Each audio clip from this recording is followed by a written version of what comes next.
Good morning, Alta Realty Group agents. This is Kevin Lauren, and I'm the Director of Training and Marketing here. Today, we've got a great webinar. This is a really important subject. We're going to be talking about wire fraud and ways to protect yourself and your clients from fraud in real estate. And today, we've got Michele Denise and Trish Troxler joining us. Good morning, ladies. Good morning. Good morning. And how are we doing this morning? Very well, thank you. All right, good. Perfect. And I'm going to stop my screen share, and Trish, you can go ahead and share your screen. All right.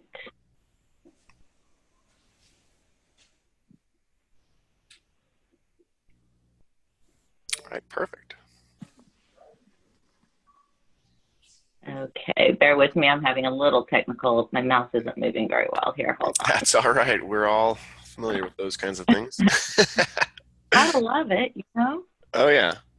So, guys, this is really important stuff to just make sure that we know what's going on, what the fraudsters are up to. We got to stay at least somewhat ahead of the curve here. They're always looking at different ways to rip us off and rip our clients off. So luckily, we've got Trish and Michele to guide us. They see a lot. And so, ladies, it's really, really a pleasure and an honor to have you guys with us, sharing, the kinds of things that those fraudsters are doing and how we can protect ourselves. Well, I will go ahead and jump in here. Bear with me, guys. My allergies are acting up, so I am coughing a bit this morning. So hopefully you forgive me on that one. I'm right with you there. I've had the worst allergies lately, so totally understand. All right. So guys, thanks for being here again. And, as Kevin was saying, it's like it is relevant. It's very important that we all are really knowledgeable and understand what's going on and not have our head in the sand and figure out solutions of a proactive approach versus the reactive, because there is absolutely nothing worse than being a part of a buyer diversion or any type of wire fraud diversion. Just the stories that I hear from all the individuals, from internal operations to external, it's gut-wrenching. And, we do know that this is on the huge rise, and these fraudsters are getting stronger and better, and they know all the different things that they can do to tweak things to make them stronger and more believable. So with that, what is, business email compromise? This is where you guys really have to start paying attention a little bit more to some of the details when you are receiving emails. Because a lot of times you're receiving emails from people you don't know, right? But now, some of the things that these fraudsters are doing is they're going on and they're finding who you work with. They're finding people that you're associated with. And now they are sending you emails early on, even before you're part of a transaction, pretending that they are one of those people. So, for example, I actually got a new email from my husband, and I looked at the email address, and it was almost perfect. It was, instead of being, Troy Troxler at Gmail, it was Troy Troxler, but my O was a 0, right? Oh, so my gosh, that's sneaky right there. Yeah, and think about how fast you normally open an email from somebody that you know. I mean, anybody on this call, Google search your name. You will be surprised on all the information that there is about you. Oh, yeah. You're going to have information about where you live, where you've lived prior, possibly even phone numbers, email addresses, all the participants, not participants, because I don't call my kids participants, but, your children, your spouse, your ex-spouse, because somehow, some way they were associated with you, right? All of that information is on there. And all they have to do is do a little research on them to kind of find out what their likes and what their common thread is with you. And then they could even take an email. And for example, my older son's a ex-pro skateboarder. And if he would have sent me an email, I probably wouldn't have looked at the email address as much, right? And then it could have been, hey, Mom, check out this cool skate video. As soon as I clicked on that video, guess what I just downloaded? Malware. Guess what the fraudster just got access to? My computer. Yeah. Okay, so that's where you guys need to think about some of this stuff, because they don't pick favorites. Any participant of a transaction has got a target on its back, right? And it's way before you guys actually even go into contract. They will sit and patiently in your email addresses and troll and wait for keywords that come in that talk about contract or offer or buyer's information, or that, you know, you're emailing a new participant, you know, like a possible buyer or a seller, that you're now representing them. Don't think that now they're going to start portraying that they are you and start emailing your new client, trying to spoof and get into their email as well.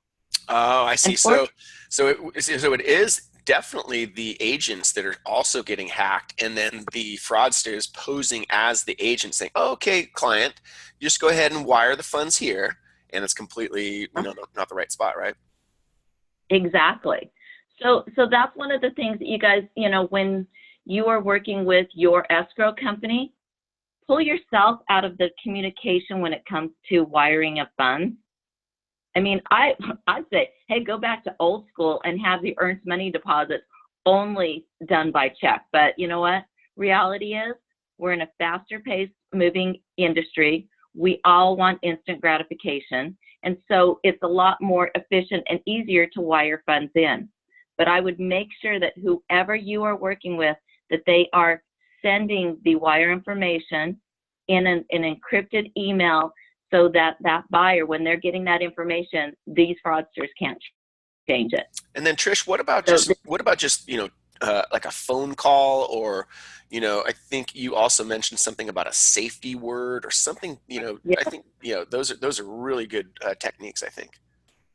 Exactly. And, you know, and I'm going to reiterate on those a little bit, you know, as we go through, you know, this presentation today, but I just want to plant some of the seeds in your guys' head of, you have to look at every email and every transaction you're going to be in as that somebody's already compromised. You have to follow your gut. If things look too good to be true, more than likely they are. Unfortunately, we are in a situation right now where I wouldn't trust any emails. I don't click on emails. I mean, especially if there's ever links in emails. In fact, our company just changed who we are doing for our shipping and printing of some stuff. We're going with Staples now. We just had a corporate email that came out, and there was a link there to click on the link to say, hey, go check out the new catalog. I'm like, oh, I'm not clicking on that link. There's no way, because I don't know if that truly is somebody from my internal company sending this email. So these are things that you have to be a little bit more sketchy, a little bit nervous about who you're working with in regards to email. And what's even worse on that, guys, now it's spoof caller ID, okay? This is something that is taking place. I think everybody probably on this call has received a phone call from somebody portraying to be somebody else, right? In fact, yesterday I got a phone call, and I do know this is hitting the real estate industry, and I'm going to bring this up even though it doesn't pertain to wire fraud at this point.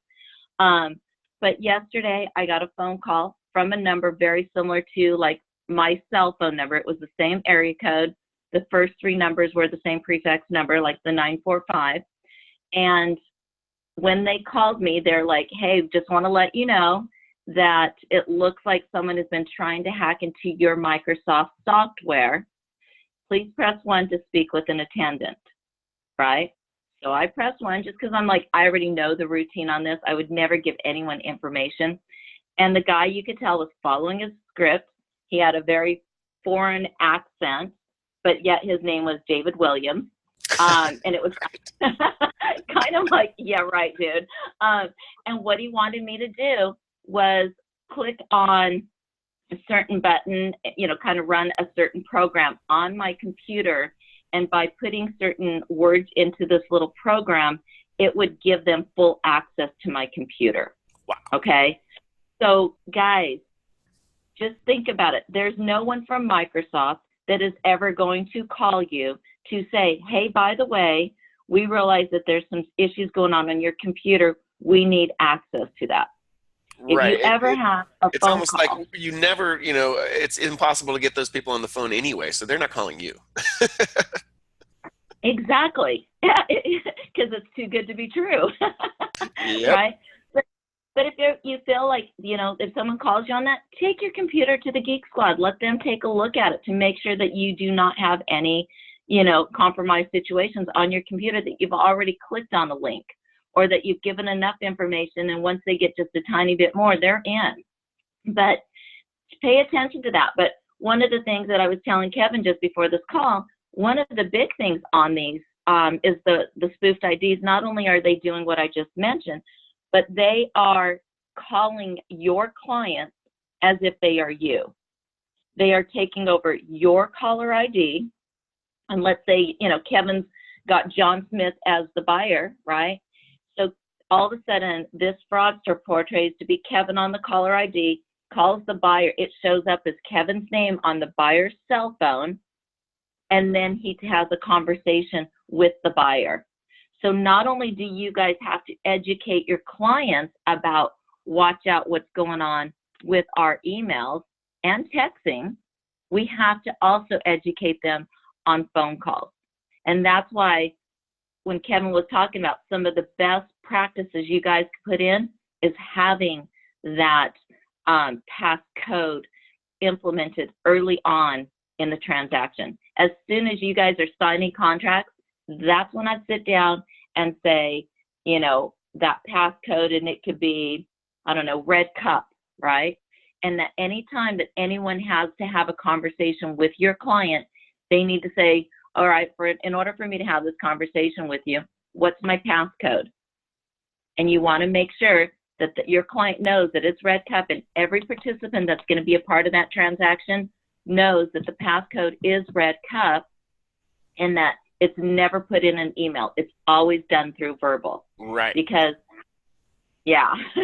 So this is the biggest new thing, guys, is being very, very cautious about phone calls coming in. Yeah, I think, Trish, that, using that passcode is something that every agent should be doing. And, by telling your client, this is how we do things, you're also going to be separating yourself from other agents that are not doing that. Right. And that's one of the things is, communication is key. And we don't do enough of it during a transaction because we have got so technology savvy that we allow systems and processes to run the transaction. Back in the day, an agent would probably talk to their clients at least 50, 60 times during the transaction. I could almost guarantee it's dropped down to at least, by half of that. Because you're doing so much more emailing, you're doing texting, things like that. And so we have to get back to that communication throughout the transaction, right? Because if you are that agent that really builds that value with that client, that's a great way of creating those little touch points to get more business out of them, because people refer when they trust. And what better way to gain trust by educating them through the whole transaction and helping them with safeguards. Absolutely. So think about those little things. But I'm just bringing this back up, guys. These are some of these emails, once these fraudsters have access to the emails, they can either intercept or send emails. And if anyone is on this phone call today and uses the rules in their email accounts where anytime Trish Troxler sends you an email, it goes into a certain bucket or a certain folder in your email, go back and check your rules to make sure that the rules that are being set are the ones that you set.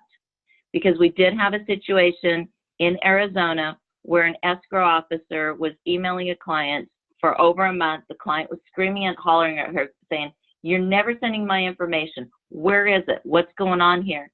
She stayed on the phone with them, and they kept sending test emails, and he kept going into every one of his folders, and a fraudster had gotten into that agent's email and set up a rule that every single time this escrow officer emailed him, it went to his archive folder. And that way, he could sit there and troll that agent's email, and every time that email came from that escrow officer, he could change the language and move it into the inbox with his information of where he wanted the wire to go, or what he wanted him to do. Sketchy. Oh yeah, you guys, they're just getting better. They're smart little trolls, they know exactly what they're doing, but still guys, pay attention to the headers, pay attention to the language in the emails, pay attention to the dates and times of the emails, and the sense of urgency, right?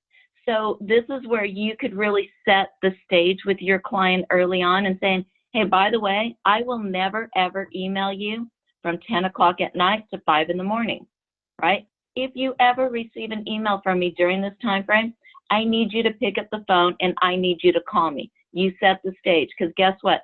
The fraudsters are hitting us in the middle of the night because they're on different time zones. But yet they also are hitting us throughout the day. But if you can eliminate some of those late night emails from a fraudster, you're going to possibly protect your client a little bit, but they're getting better. I mean, they're hiring dialect coaches. They're helping them type up emails better. They are literally speaking better on the phone. So this is where I say we have to try and keep one step ahead of these guys. We're never going to eliminate wire fraud, unfortunately. But you know what? If we can slow it down, we're doing our jobs. So guys, think about it when you are receiving emails. Don't always just hit the reply button. Hit forward. That's going to help safeguard you on some things, because at least if you hit forward and you manually type in that person's email address, you know that email is going to get to the intended party that you want it to get to. Ooh, and if you go to I like that one, Trish. That's a big one right there. Mm-hmm. It's too easy too. Yeah, exactly. But here's the thing you also have to look at is if you hit forward and you start typing in Kevin's name and 5 Kevins show up, pay attention to those 5 Kevins, because Kevin probably doesn't have 5 different email addresses, right? You want to make sure that you are getting it to the right person. And this is sometimes where you need to make sure you've got that trusted email address in the communication, because you may have already been spoofed by somebody, where someone's portraying to be someone else and they're sending you emails, and that email address is just off a little bit of a digit or a letter, okay? So just really pay attention to this information here. And one of the things that we're now seeing a lot of is, normally if I was trying to spoof Kevin, I would send him an email, email to him, and it would say Trish Troxler, and then it would say trish.troxler@fnf.com. Unless Kevin hit the reply button, he wouldn't see that it was trish.troxler@fnf@gmail.com, and my I would be a 1 and my O would be a 0. What these guys are doing now is they are now knowing how to take over complete masked emails, meaning that whole from line is definitely as if it was coming from me from my FNF email address. You would never see anything resembling a Gmail. So this is where you really need to start paying attention to that information. And the only way, it's not when the email first comes to you that you pay attention to that from line, because they are now masking the whole email address right in here.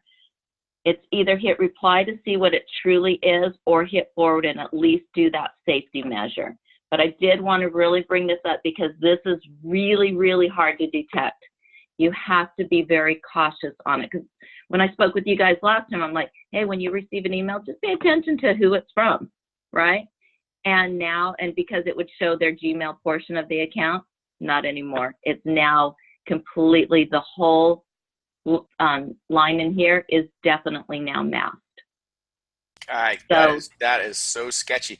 And guys, just notice, I mean, look at that. It looks so, and this one, Trish Troxler, where the 1, the I's a 1, and it's .fnf, but it's at Gmail. You could kind of pick that out, but you're saying, Trish, that they are able to control that entire from field now, huh? So on this one here, what I did is I had created the email coming in, right? And on the email coming in, it looked like Trish Troxler, and then it had trish.troxler@fnf.com. The only way that I was able to see this type of email address was hitting reply. Wow. And that's when it showed up like this. So it's, and that's the other thing is I could easily send out a bunch of emails and saying, hey, by the way, I want you to represent me. Here's all my contact information. Here's my approval letter from the bank. Or, you know, click here to get my documentation or whatever. And that link is an actual hijacked link where they want you to download malware. Yeah. So those are the things you guys have to be more cautious about, is those links and those attachments that are coming to you. All right. So some of the things that I really, really want to hit on, guys, is anytime that, and this is just a best practice, but anytime that your client is actually going to be doing a wire, you want to make sure that your client is picking up the phone and sorry, I just hit the wrong button here. Picking up the phone and calling their escrow officer to verbally verify what the account number they should be wiring funds to.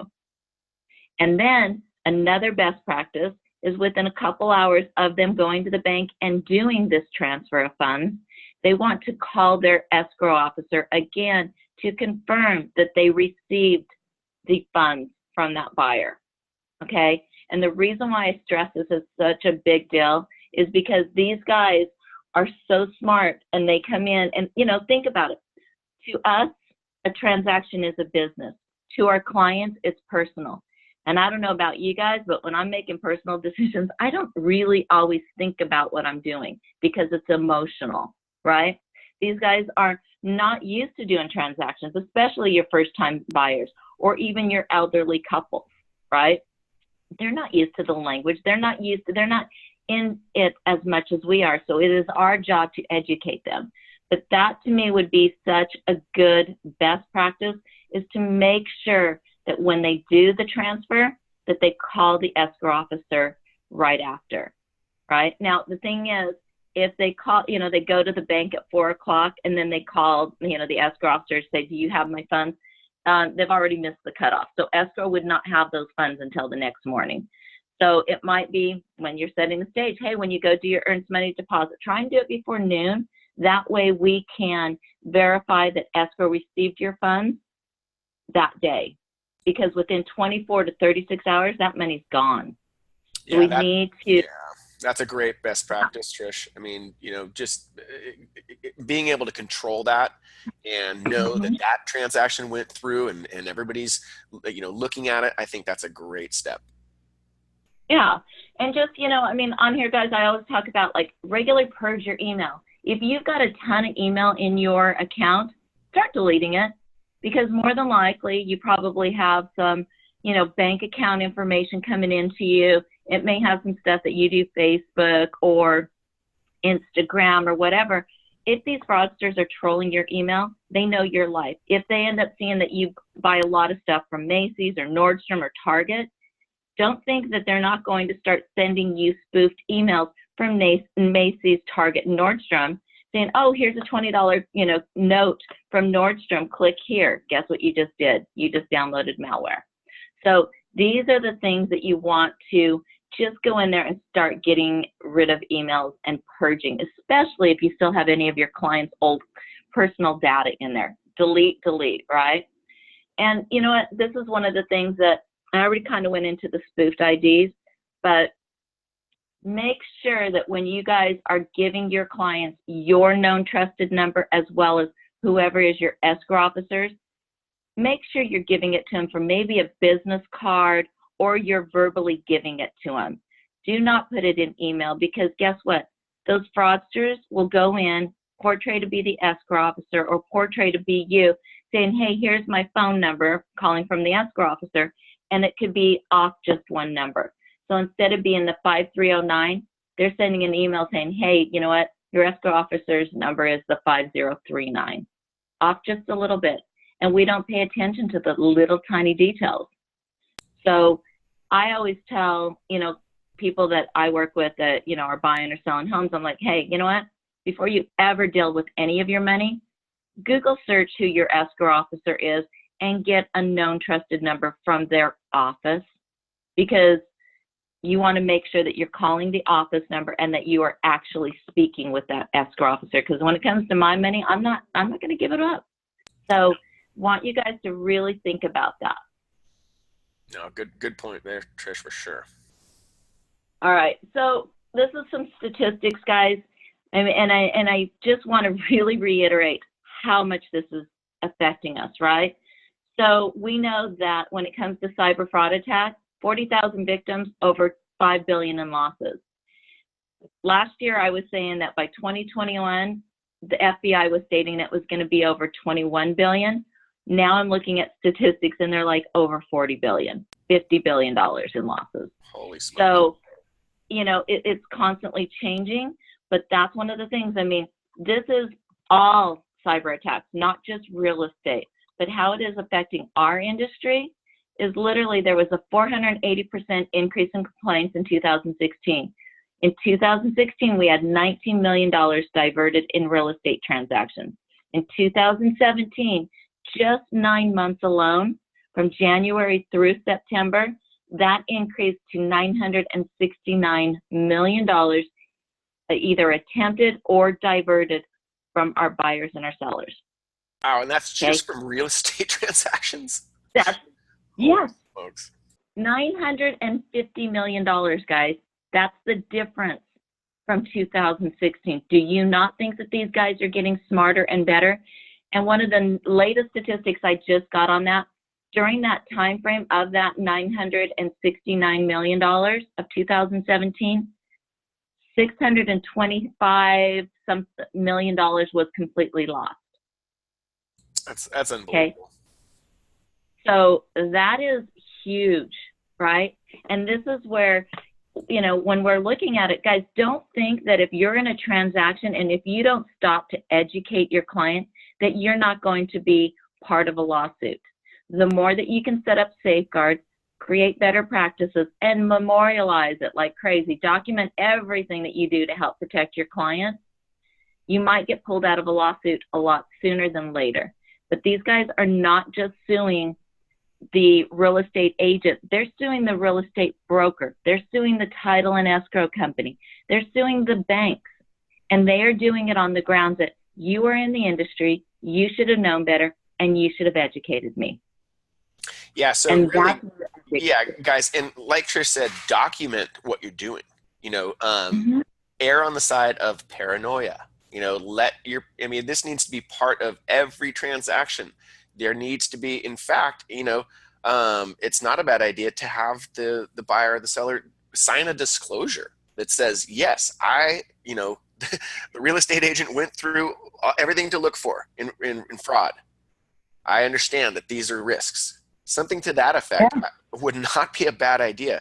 I mean, we're heading towards that, you know, where it's so prevalent. It literally has to be a conversation in every single transaction. Don't overlook this, guys. And it's not just at the beginning, guys. Do it throughout the transaction. And every time you do it throughout the transaction, memorialize it, right? If you're going to do the work, you might as well get credit for it. Yep. So just, you know, just put it in there. And, you know, even though you guys have it part of your contract right now, I'd take it one step forward than just not having it signed there. I'd have an additional document that you talked about the passcode. You talked about making sure that when they go to the bank, they call and you give the number of who they need to call. You talk about making sure that the funds are received within that, you know, first few hours of the funds being transferred. You know, all of that will help slow this down. But we've got to get everybody out there doing this more and more. And what I love about, you know, you, Kevin, on this is you're making this, you know, this awareness. You're building this awareness with your team. I so wish that every single real estate agent, it was a mandatory class that they had to go through. Because They're making these mandatory classes for lenders, you know, and whether or not they're paying attention, at least it's something that's being done to start building that awareness. For sure. And so there's obviously two parts to this. There is, you know, we as, you know, representatives and as real estate agents want to and need to protect our clients. The other side is we need to protect ourselves from not getting sued. So it really is, I mean, it's a two-part deal. So, you know, you want to, you know, really the most important thing obviously is protecting the client. But we also have to look out for number one and make sure that we're doing things and we're able to prove, hey, we did everything we could. We educated our clients on this. We told them not to do this. And then if they end up getting, hacked or fraud was committed, we're at least covered. And a judge, if we're getting sued, can say, hey, this person took reasonable measures. And that's really, I think, almost in all court cases, it's, did you do a reasonable job of educating your client on this risk? And if we're doing this and we're taking these steps and we're memorializing it, you are. Exactly. And that's one of the things, I mean, communication is that key. I mean, I just recently had a situation, and it was kind of an ironic situation. I'd gone out to our Colorado and I did a big wire fraud class internally. And one of my sales reps went back to her escrow and she was telling them all about the risks and what was going on even more so. And they had this open communication internal. And then all of a sudden, they're in a transaction with this elderly couple from San Diego buying a home out in Fort Collins, Colorado. And the fraudster got into the agent's email address and started portraying that they were the agent and sending documentation and literally doing kind of like a stack spoofing of an email, and took all kinds of the emails of like the escrow officer and kind of changed the language and did like the forward and stacked, like if there was a conversation between the realtor and the escrow officer in that email, then forwarded it to the buyer that said, you need to go and do your wire transfer today of like the $72,000 or you're not compliant in the contract. Please get this done immediately, right? Well, luckily, that elderly woman was very close and in a lot of good conversation with her loan officer. And she said, I'm a little confused here. My agent's asking me to send this money in because that's what the escrow officer, did. But how do they know how much money that I'm supposed to be sending in, because you haven't completely finished your portion of the transaction? And oh my gosh. He's like, well, forward me the email and let me take a look at it, right? He started looking at it and he goes, this is fraud. He's like, this is totally wrong, right? And so he ends up calling the escrow closer and screaming and hollering at her saying, your email was hacked, blah, blah, blah, and all this stuff. Well, I laughed because the escrow officer sent me the email, and it was one of my old clients from San Diego that works for Chase Bank. And wow. I'm like, I call him up and I'm like, okay, full circle, this is crazy, right? Yeah. And so I'm like, hey, by the way, I'm like, our email was not hacked. It, from the looks of it, it looks as if the fraudster is in the agent's email, and this is what took place. And so needless to say, it did confirm the agent took her computer in and it was compromised. Luckily for this lender, he was in a close, staying close with his client on communication. And he ended up, doing the loan docs, going with her to the bank after all of this and waiting for her to do the funds and then, making sure the funds were there. We can't always do that, but there was enough red flags to where he did not want to let it happen, because guess what? She was also elderly. So guys, it's crazy on how I knew every participant of this transaction just from my past from being a sales rep before. So these are the things that I want you guys to think about, is they are in there. They can do all kinds of damage to you. And it looks as if it is you. And you know what? Reputation is everything. Your brand erosion, you are your brand. That could penalize you for years on end if people start gossiping about how your email was hacked. We don't want to have that. No. Our wonderful TV news, they don't sit there and go, oh, buyer lost $40,000. Yay to John Smith over at RE/MAX. They're going to talk crap about John Smith at RE/MAX, how his email was hacked. Oh, yeah. So, there's nothing good that can come from that. Exactly. All right. So that I can kind of finish up, I only have a couple more slides here, guys, but really pay attention. Look at your emails. Don't think that every email you receive is legit, right? Yeah. It could be something of a potential client. It could be a lender. It could be another realtor. It could be a family member. Look at the details of the email, right? Yeah. But then also, so the other red flags of the warnings is, if ever you're doing a transaction and there is a sense of urgency, back up just a little bit and see why there's a sense of urgency. could be something that you could talk to your client on when you're setting the stage of your best practices. Hey, I will never have a sense of urgency when it comes to your funds. If I do, I will pick up the phone and I will call you and tell you. It will never come to you in an email. And if you ever receive anything of a sense of urgency that you have to do anything, pick up the phone and call me so that we can work through this together. Because guess what? Wire fraud is a huge epidemic, and my job is to help protect you. Great safeguards. Okay? Just making sure, you know, even though these guys are hiring dialect coaches, they're getting better. Making sure that you pay attention to the grammar, the sentence and structure, right? Making sure there's no run-ons. Because although we have a highly trained, well fraudster, you also have these newbies coming in going, I'm going to get a piece of that pie, Yep. right? So they're not strong. So you got to pay attention to both of them, right? Yeah. So, you know, at the end of the day, guys, we just have to all work together to prevent it. Communicate with each other.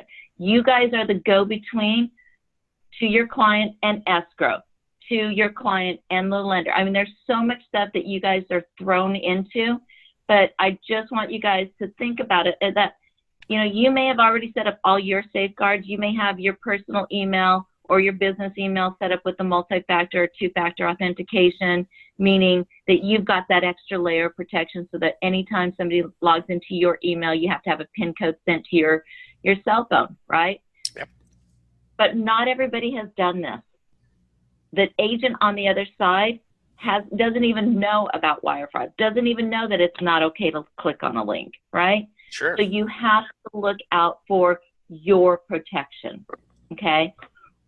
Checking out, you know, the Swift emails that we talked about, and just before, you know, responding to any email, taking a look, and is it legit? And then also encourage your client as well as the other participants, the other agents on the other side of the transaction to do the same.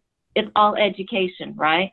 Yep. And as Kevin and I talked about, I could not say it more, guys, implementing that passcode, creating that with your client, set the stage, and memorialize it like crazy, right? And then just really have that proactive approach. If you ever receive any information about your client, or if you're doing a transaction, let's say you're doing a refinance and someone sends you all kinds of personal data to your email account and it's not encrypted and it's not sent to you in a secure way, you need to delete, and then have the client delete. Because remember, these fraudsters sit in emails, and if all of a sudden you sent something to them or they sent something to your personal email account and it gives social security numbers or bank information or anything like that, you could be held liable. So just really have that proactive approach. If you ever receive any type of personal data in your email, delete, okay? And at the end of the day, guys, just remember our motto, inquire before you wire. Just follow some safety standards, put some best practice in place, and when you do, memorialize it like crazy, get credit for your work. And with that, Kevin, I'm done. I love that. Inquire before you wire. That's really, I mean, if you just keep that in mind, that's going to set the stage. And, you know, you just reiterate that to your clients, guys. That's the biggest thing here. Trish, thank you so much. We're so lucky to have you come on board and, you know, really show us what's going on in the industry, and the safeguards and the best practices that you provided. We really appreciate that, Trish. My pleasure. Heck yeah. And guys, also, of course, on I'll send the replay out this afternoon. On that replay, we'll make sure to have Michele Danae's information and Trish's information. And you guys utilize them. They're a tremendous resource. And so with that, I appreciate you guys being on the webinar. Go out there and make it a great day. And we'll see you guys on the next webinar. Thanks.